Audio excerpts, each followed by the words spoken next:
Assalamualaikum warahmatullahi wabarakatuh. Bismillahirrahmanirrahim. Alhamdulillahi rabbil alamin. Wassalatu wassalamu ala asyrafil mursalin Sayyidina wa maulana Muhammadin wa ala alihi wa sahbihi wa tabi'ina wa man tabi'ahum bi ihsan ila yaumiddin. Asyhadu an la ilaha illallah wa asyhadu anna Muhammadan abduhu wa rasuluh. Allahumma salli ala sayyidina Muhammad wa ala alihi wa sahbihi ajma'in. Subhanaka la ilma lana illa ma 'allamtana innaka antal alimul hakim. Rabbi shrah li sadri wa yassir li amri wa hlul 'uqdatam min lisani yafqahu qawli, amma ba'd. Ma'asyiral muslimin wal muslimat, Bapak Ibu jamaah salat maghrib Masjid Baitul Haq rahimakumullah. Pertama-tama marilah kita berdoa. Mudah-mudahan salat kita diterima Allah, dapat menghapus dosa-dosa kita dan membuka pintu berkah dan rahmat Allah dalam hidup kita. Semoga berkah salat berjamaah ini, segala hajat kita dikabulkan Allah, segala urusan kita dimudahkan Allah. Anak-anak kita, keluarga kita dijadikan keluarga yang barokah, tambah umur, tambah istiqomah, dan kapanpun kita menghadap kepada Allah benar-benar membawa husnul khatimah. Amin Allahumma amin. Hari ini semestinya biasanya subuh, tapi nyoba maghrib. Ternyata sama-sama nikmatnya sholat di sini. Cuman kalau subuh kan agak ngantuk-ngantuk sedikit, Bapak. Ternyata maghrib juga lebih ngantuk lagi. Dan tema yang kita angkat juga sama dengan kajian subuh, yakni ayat-ayat doa di dalam Al-Quran. Dan hari ini kita akan melanjutkan di edisi doa nomor 13. Kita ambil di dalam surah Yunus, surah yang ke-10, ayat 84 sampai dengan 88 insya Allah. Doa ini ada dalam satu ayat, tapi ada latar belakang dari doa ini. Jadi inti doa itu ada di ayat 85 dan 86. Doa ini amat sangat boleh kita amalkan, ya. Kata Rasulullah, sebaik-baik doa itu doa Al-Quran. Dan biasanya cirinya doa itu ada Rabbana, Allahumma, atau Rabbi. Tapi tidak semua Rabbana itu juga doa. Karena orang kafir ketika melihat azab neraka juga bilangnya Rabbana, ya Tuhanku, keluarkan aku dari neraka. Maka tidak setiap Rabbana itu doa yang boleh diamalkan. Bisa jadi doanya orang-orang musyrik, doanya orang zalim, orang kafir saat mereka menyesali perbuatan mereka di hari akhir, minta dikeluarkan dari neraka. Atau dalam tradisi kita memberikan nama itu kan juga kadang-kadang ada orang yang senang mengambil nama dari Al-Quran, tapi salah congkok. Ada satu kawan punya anak laki-laki namanya Tony. Tony itu kan kalau kan bagus, Pak. Kalau kepanjangannya Fatoni, artinya cerdas. Ini saya tanya, anakmu siapa Mas namanya? Tony. Panjangnya Syaitonir Rajim. Nah, ini kan parah Bapak Ibu. Jangan ditiru ya yang tadi ya. Apa bunyi doa ini? Bismillahirrahmanirrahim. Rabbana la taj'alna fitnatan lil qaumiz zalimin wa najjina bi rahmatika minal qaumil kafirin. Rabbana, ya Tuhan kami, La taj'alna, janganlah jadikan kami ya Allah fitnatan, menjadi sasaran fitnah, lil qaumiz zalimin, bagi kaum yang zalim. Wa najjina, dan selamatkanlah kami ya Allah bi rahmatika, dengan kasih sayangmu, minal qaumil kafirin, dari kaum-kaum kafir. Ini saya yakin dibaca oleh orang-orang Gaza sama Palestina, atau orang-orang yang memang tertindas, teraniaya. Dan mungkin saja Pak, ya kita selalu bilang nauzubillah min dzalik, tapi orang tertindas ini kan di berbagai levelnya ada. Kalau bapak-bapak hidup di kampung, kemudian punya tetangga Pak, setiap hari nyetel lagu dengan keras, ada lagu ini dangdut koplo pisan, mengganggu kita, diingatkan dia marah-marah, itu Anda teraniaya. Doanya pakai ini Pak, tidak usah kita tukaran berkelahi, nanti bisa rame nanti Pak. Ada doanya ya. Atau mohon maaf bapak-bapak yang setiap hari diomeli istrinya, Anda teraniaya bapak-bapak. Mohon maaf, saya bukan terus bisa melihat wajahnya kalau yang di hadapan saya ini termasuk suami-suami yang teraniaya dengan istrinya. Boleh pakai doa ini nanti Bapak. Dan kita buktikan efek dan dampaknya. Kalau melihat redaksi doa ini, ya Allah, janganlah jadikan kami menjadi orang-orang yang menjadi sasaran fitnah ujian orang-orang zalim, dan selamatkan kami ya Allah dengan rahmat-Mu dari orang-orang kafir. Sekilas Bapak Ibu, sudah kelihatan ini doa siapa? Ini doa Nabi Musa dan kaumnya. Karena ayat sebelum dan sesudahnya menceritakan tentang Nabi Musa yang terzolimi dengan Fir'aun. Panjang Bapak Ibu, ceritanya panjang. Dan ini pengulangan dari cerita sebelumnya yang sudah kita bahas dulu. Pernah ada doa Rabbana afrigh alaina sabran wa tawaffana muslimin. Doa sebelumnya ini, doa Nabi Musa dan kaumnya, ya Allah, berikan kami kekuatan untuk sabar, ya, dan wafatkan kami dalam keadaan berpasrah. Ini doanya saudara kita yang ada di Palestina, di Gaza ini Pak, doanya. Karena mereka ini sangat-sangat teraniaya, terzolimi. Dan saya tidak bisa menggambarkan saking kejamnya Israel itu. Apakah mereka pantas disebut zalim, kafir, apalagi sudah tidak tahu saya. Karena katanya ini sudah bukan agresi militer lagi, tapi sudah menjadi genosida. Genosida itu pembantaian massal untuk menghanguskan dan menghilangkan generasi. Ini itu terjadi.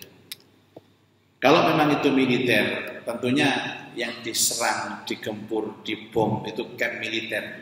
Tapi ini sipil semua, korbannya sipil semua. Dan lebih parah lagi itu anak-anak. Pasar dibom, rumah orang penduduk dibom. Bahkan tempat sebagai perlindungan terakhir juga dibom semua. Apa itu? Rumah sakit. Ya.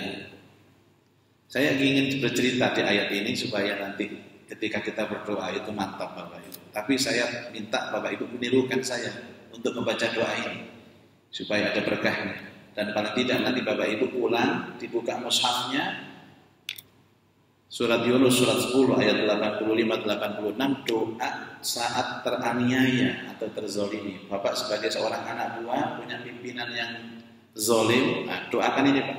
Nanti biar Allah yang mengatur dia. Biar Allah yang mengatur dia. Doanya itu Rabbana la taj'alna fitnatan lil qaumiz zalimin wa najjina bi rahmatika minal qaumil kafirin. Tolong diikuti. Rabbana, saya ulang, Rabbana la taj'alna fitnatan lil qaumiz zalimin wa najjina bi rahmatika minal qaumil kafirin. Ya Allah, ya Tuhan kami, jangan jadikan kami menjadi sumber fitnahnya orang-orang zalim, dan selamatkan kami ya Allah dengan rahmat-Mu dari orang-orang kafir. Ini ada yang sangat menarik, dengan rahmat-Mu ya Allah. Itu yang saya katakan tadi, bahwa terkadang sesuatu yang tidak mungkin kita lakukan, itu akan menjadi mungkin.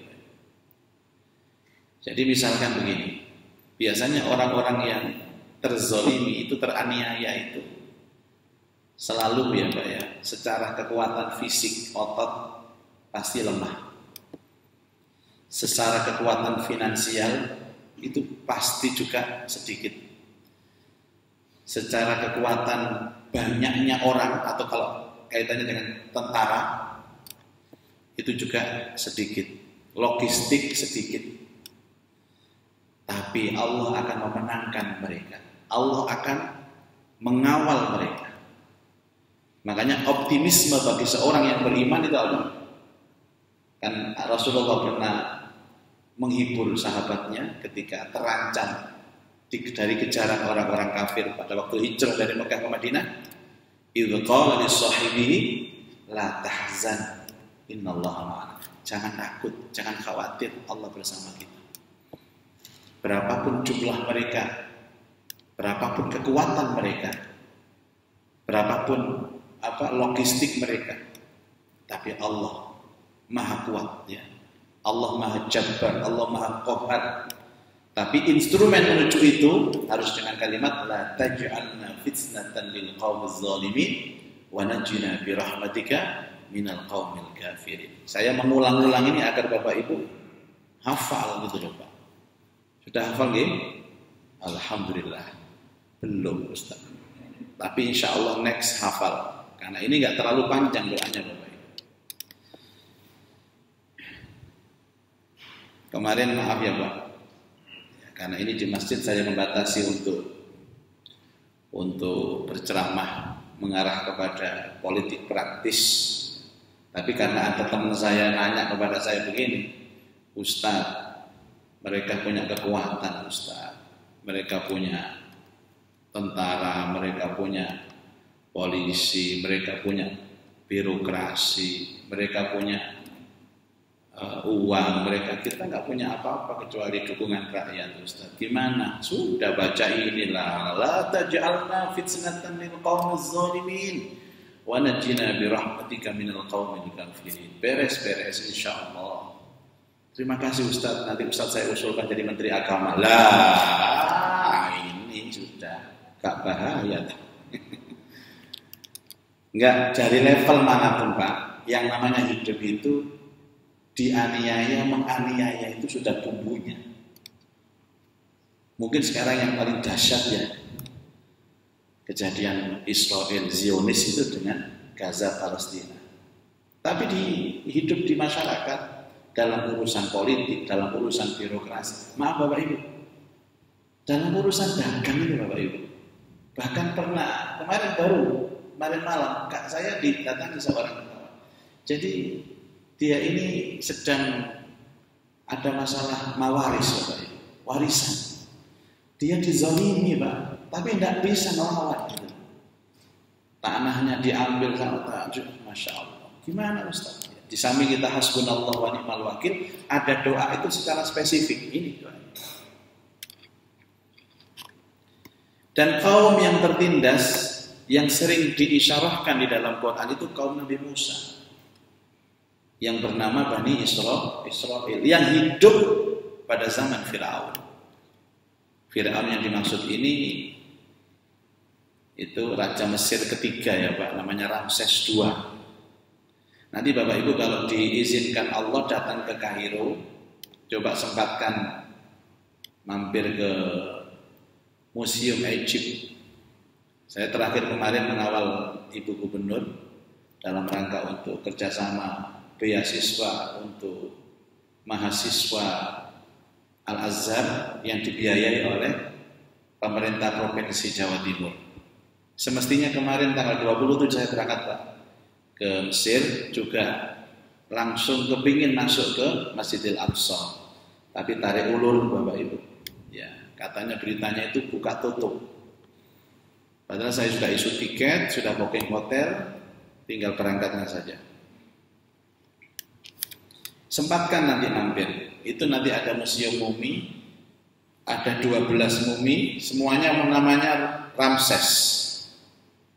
Semuanya namanya Fir'aun. Tapi yang Fir'aun yang dimaksud di dalam Al-Quran itu adalah Fir'aun ketiga atau Ramses II. Ayatnya begini, Inna Fir'auna ala fil ard. Sesungguhnya Fir'aun itu adalah berbuat sombong di muka bumi. Jadi kalau Bapak Ibu tahu siapa orang yang paling sombong itu Fir'aun. Lah Fir'aun itu kan cerita, tapi sekarang menjadi karakter. Pertanyaan saya, ada nggak orang sombong yang hidup sekarang? Ada, turunan Fir'aun atau reinkarnasi dari Fir'aun. Jadi Fir'aun sekarang itu adalah karakter. Dulu cerita, sekarang karakter. Di samping sombong, Fir'aun itu menjadikan rakyatnya itu dua. Dia menyeting rakyatnya itu dua. Waja'ala syi'an, dan menjadikan syiah, kelompok-kelompok. Fir'aun itu salah satu kehebatan itu Pak. Dia menjadi mentor untuk membentur-benturkan rakyatnya. Mohon maaf saya ini bicara karakter loh Pak. Jadi kalau Bapak itu menemukan karakter, ya silahkan, tapi jangan menyebut di Masjid Baitul Haq. Yang penting ilmunya sudah tahu. Jadi ini dibenturkan, ini.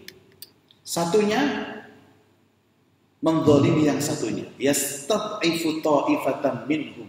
Sebagian itu diberikan kekuatan agar dia menyerang yang lemah, agar dia menzalimi yang lemah.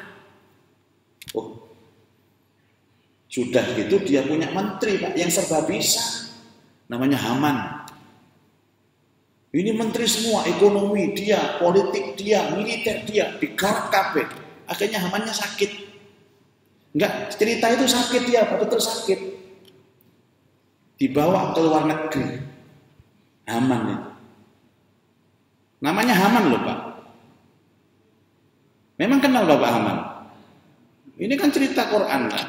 Inna Fir'auna wa Hamana kanu minal khasirin.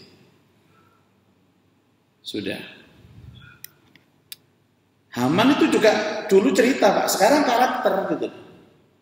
Jadi dia bentuk satu masyarakat dipersenjatai, dikuati untuk apa? Menekan, mengintimidasi, menganiaya rakyat kecil yang lain. Dan rakyat kecil yang lain ini namanya Israel. Bani Israel, kaumnya Nabi Musa. Bagaimana cara penindasannya Pak? Yudabbihu abna'ahum wa yastahyi nisa'ahum. Membiarkan anak laki-lakinya itu hidup tapi diperbudak dan membunuh anak perempuannya. Kurang kejam apa itu? Dan Israel itu hidup ada di kampungnya.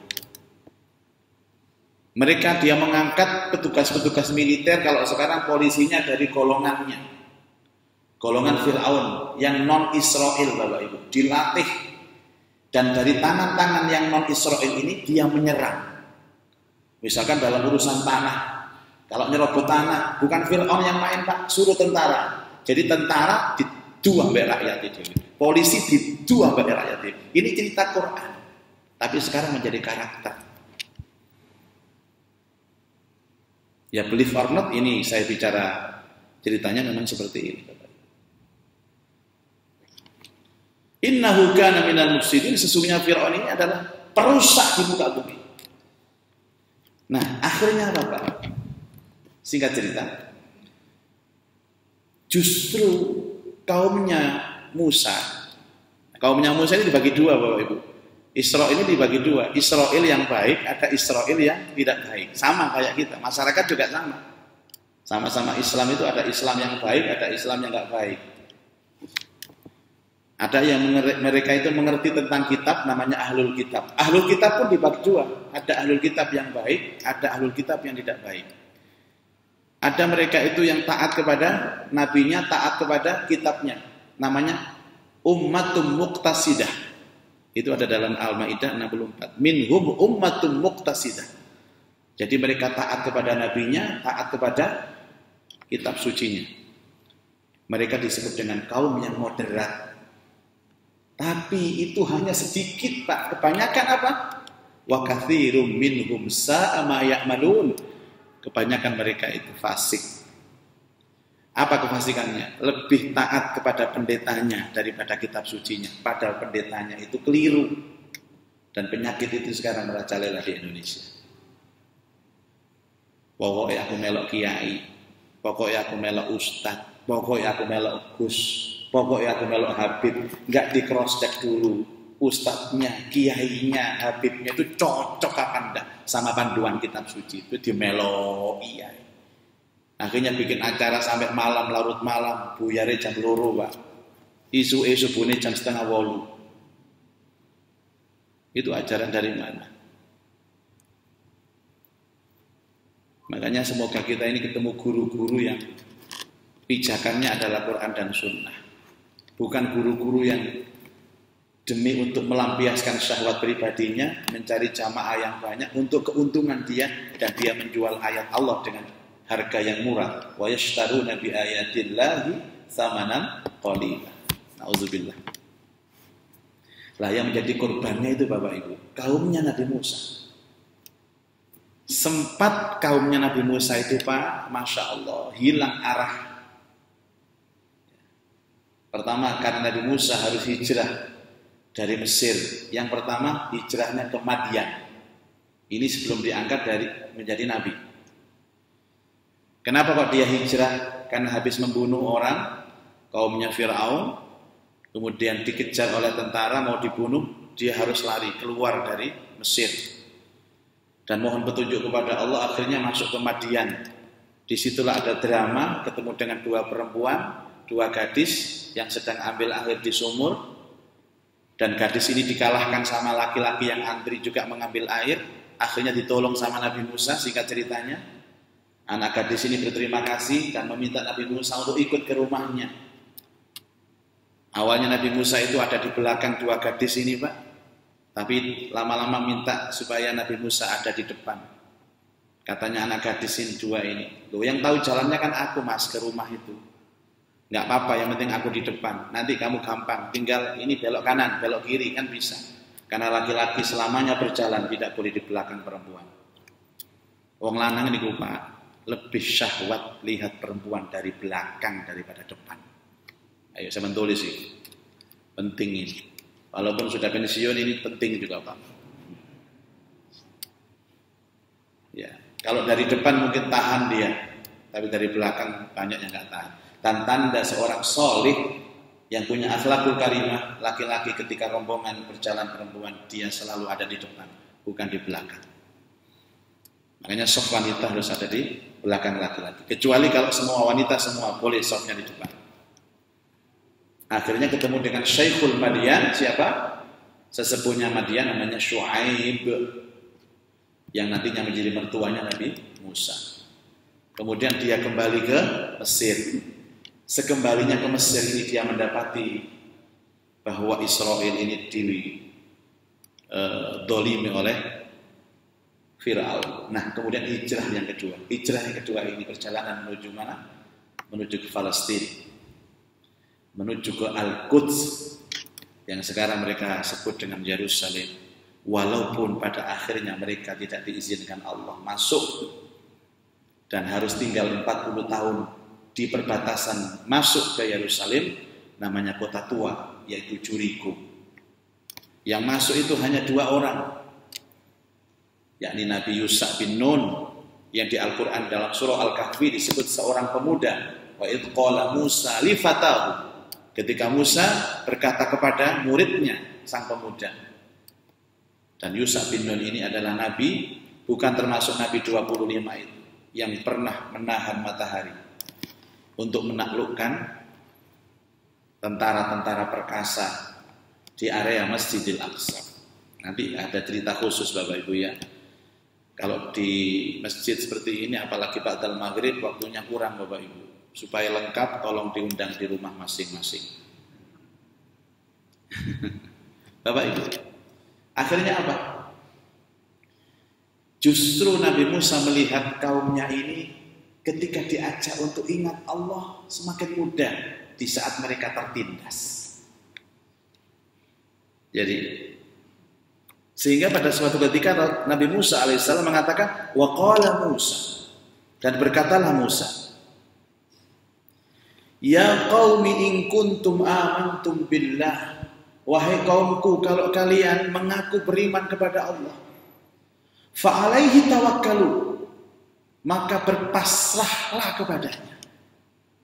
In kuntum muslimin, jika kalian memang benar-benar orang muslim, orang-orang yang pasrah. Jadi di antara umat-umat Nabi Musa ini Bapak Ibu, itu sudah terseleksi. Mereka yang merasa dizolimi, hidupnya susah, itu mudah. Diberitahu itu mudah. Kenapa Pak? Karena mereka tidak punya kekuatan apa-apa. Biasanya Pak, orang itu kalau sudah tidak punya kekuatan apa-apa, tidak punya kekuatan fisik, finansial, apapun, itu ujung-ujungnya mudah untuk dekat kepada Allah. Karena kekuatan itu hanya Allah. Makanya lihat orang-orang susah, orang-orang yang teraniaya itu dongo khusyuk Pak. Khusyuk, ya Allah. Ya Allah. Ini biasanya gak duit-duit, utangnya kayak diusir morotuwo. Tapi kalau dia itu uang banyak, aman, doanya biasa-biasa. Dia merasa punya kekuatan. Bahkan kenapa survei membuktikan Bapak Ibu, ya, dalam sejarah orang-orang yang diberikan kelebihan Allah dengan segala kelebihan dalam kehidupan dunia ini, mereka mengaku Tuhan. Nanti ada ayatnya Pak. Sampai Nabi Musa mengatakan, ya Allah, kami melihat Fir'aun ini sudah sangat berlebih-lebihan disebabkan karena engkau memberikan anugerah kepadanya dunia yang banyak. Saya baca cerita, kan kemarin saya dari Turki Pak, kita ke Ankara juga, ada kuburannya siapa itu, Mustafa Atatürk. Dalam sejarahnya dia mengatakan di puncak-puncak kejayaannya dia berbicara di depan tentara-tentaranya, kalau sudah begini Tuhan tidak ada perlunya lagi. Coba saya tanya kepada kalian, hebat mana saya sama Tuhan? Tentara semua, hebat Anda, hebat Anda. Dan itu diucapkan mesti orang yang punya uang banyak, punya pangkat tinggi, punya kekuatan tentara. Saya yakin orang-orang tertindas tak pernah akan ngomong seperti ini. Jadi caranya kayak gini Pak, wis aluk tertindas saya. Ini kalau bicara tauhid loh Pak. Tapi kan tertindas nggak bisa. Terus Hitler juga pernah ngomong seperti itu. Fir'aun ngomong seperti itu. Puncaknya Fir'aun mengatakan, ana rabbukumul a'la. Aku adalah Tuhanmu yang agung, yang tinggi. Itu gak wong sugih gak mungkin Pak. Peteng kelek kaya ngono, gak ono melarat iku sombong gak ono. Jarang. Gak ono. Apa nih sing disombongno? Biasanya gagah, kuat, sugih, pangkat, tentaranya banyak, channelnya banyak, linknya banyak, viral. Maka hati-hati orang yang viral-viral itu.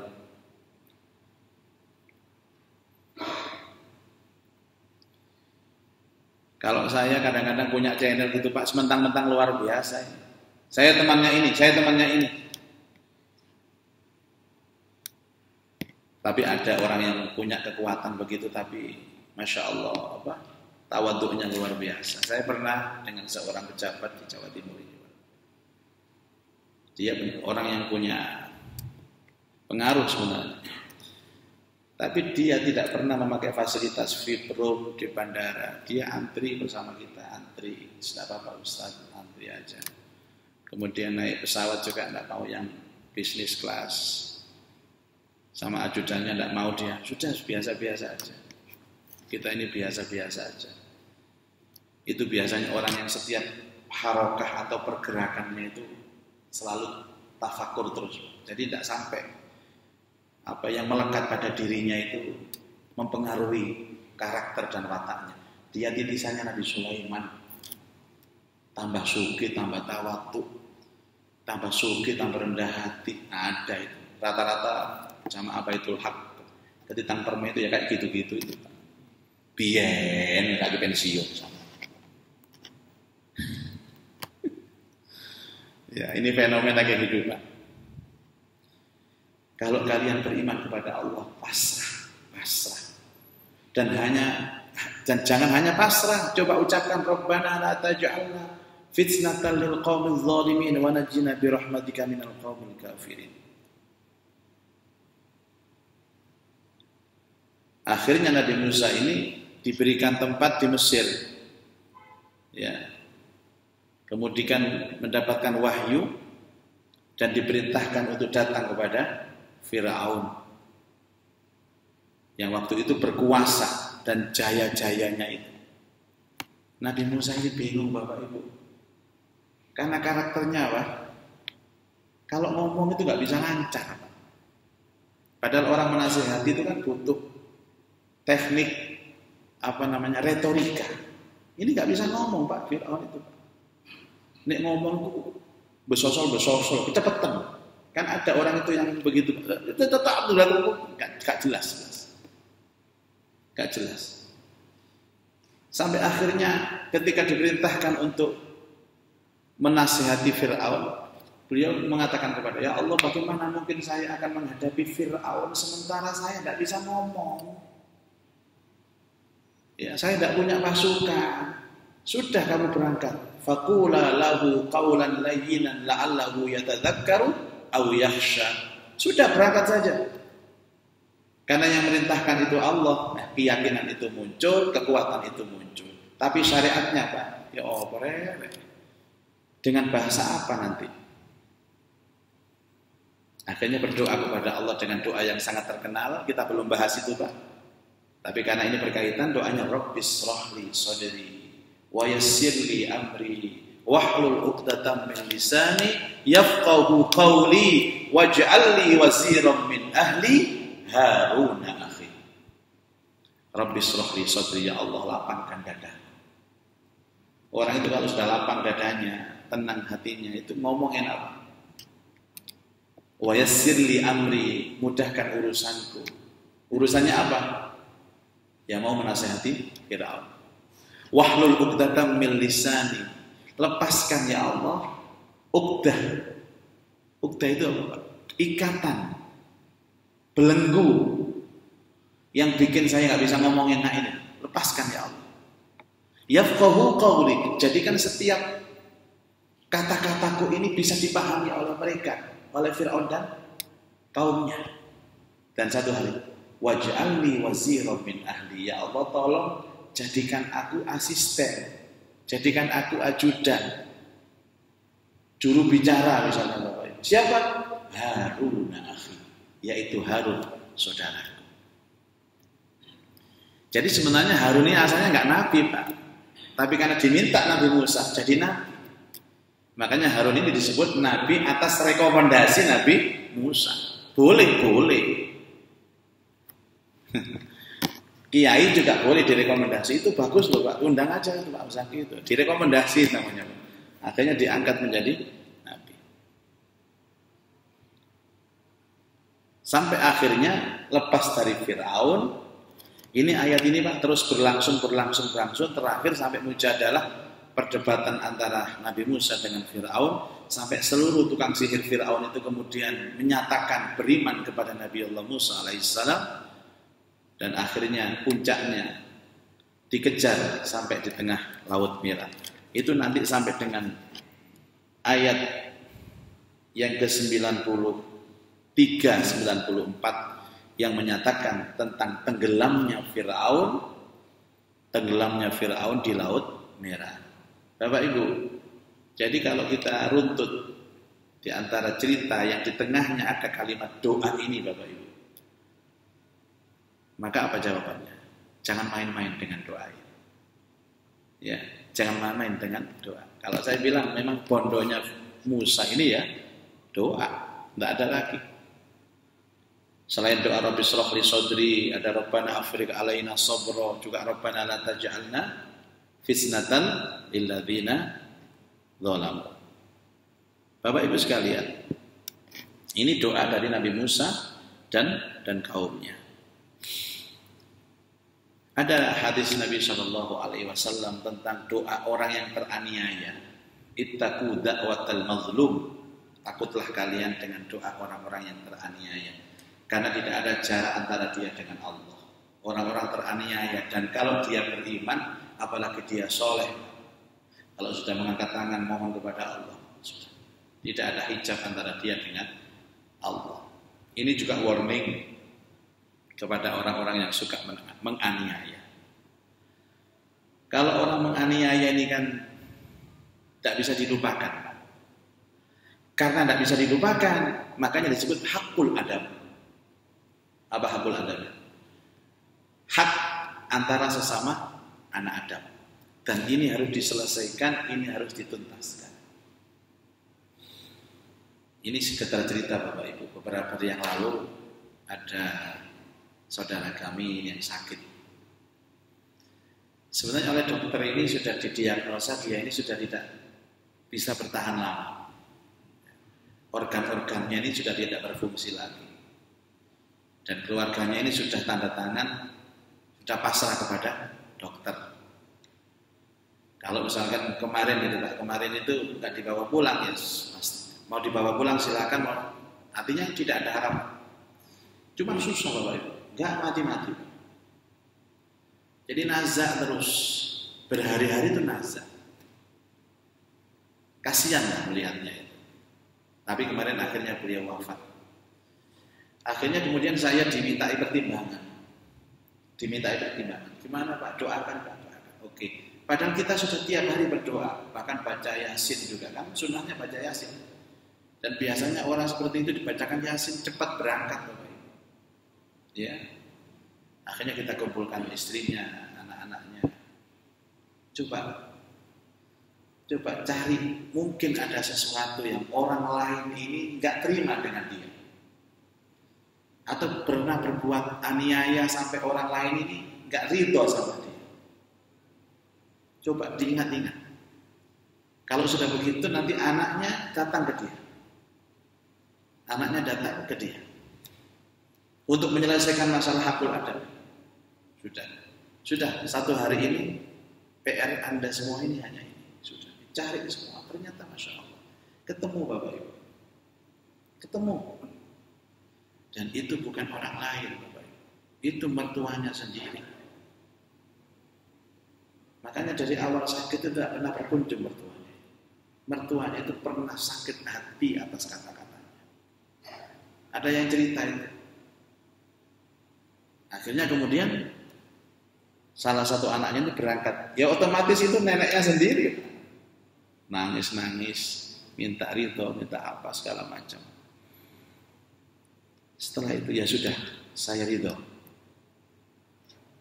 Meninggal dunia.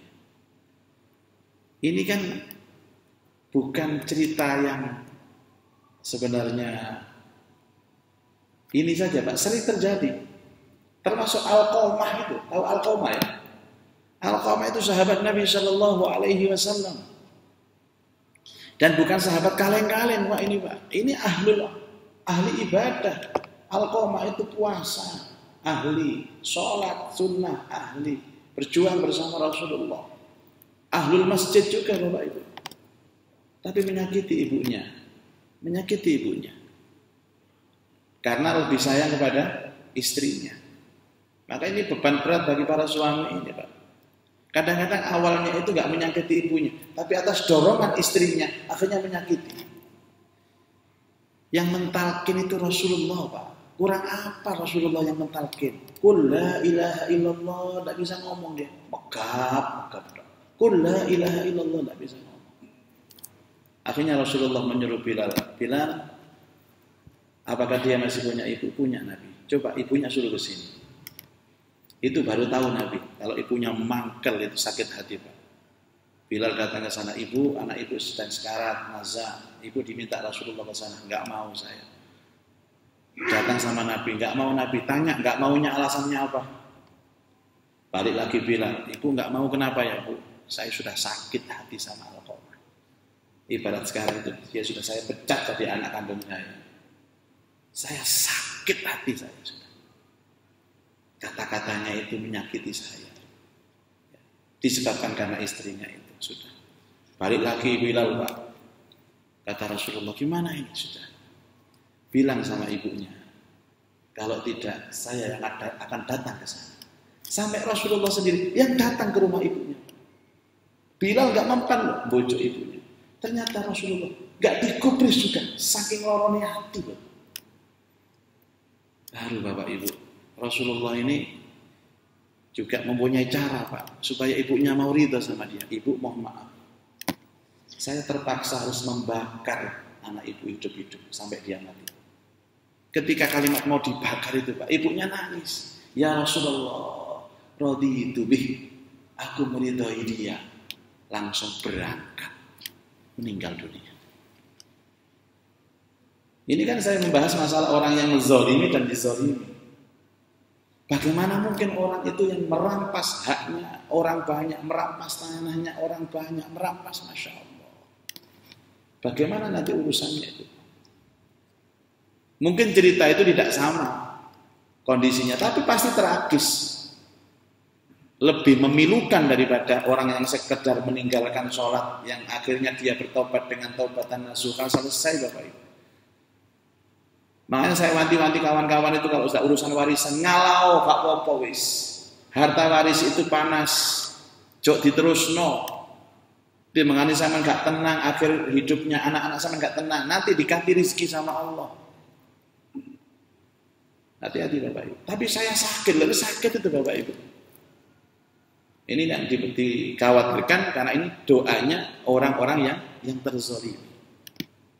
Dan akhir dari cerita Fir'aun karena dia itu seorang yang zalim, kita tahu sendiri Pak. Sampai diabadikan oleh Allah Subhanahu wa taala dengan ayat, hari ini aku awetkan jasadmu, fisikmu agar menjadi pelajaran orang-orang yang datang setelahmu. Coba saya katakan pelajaran orang setelahmu, langsung tit. Coba itu akhir dari ceramah saya Pak. Semoga kita ini dihindarkan dari sikap-sikap yang menganiaya orang lain. Sekecil apapun Bapak Ibu, hindari. Dan kalau kita posisi dalam teraniaya, sudahlah, doakan dengan doa Nabi Musa dan kaumnya, Rabbana la taj'alna fitnatan lil qaumiz zalimin wa najjina bi rahmatika minal qaumil kafirin. Terima kasih, semoga menjadi keterangan yang manfaat. Mohon maaf Bapak Ibu, tidak ada dialog karena setelah Isya ini juga saya ada hajat kembali untuk melanjutkan tugas. Semoga Allah berkati kita semua, Allah rahmati kita semua, dan Allah jadikan kajian kita ini menjadi perantara kita menuju surga Allah Subhanahu wa taala. Aqulu qouli hadza wa astaghfirullah subhanakallahumma wa bihamdika asyhadu an la ilaha illa anta astaghfiruka wa atubu ilaik wal afu minkum. Wassalamu alaikum warahmatullahi wabarakatuh.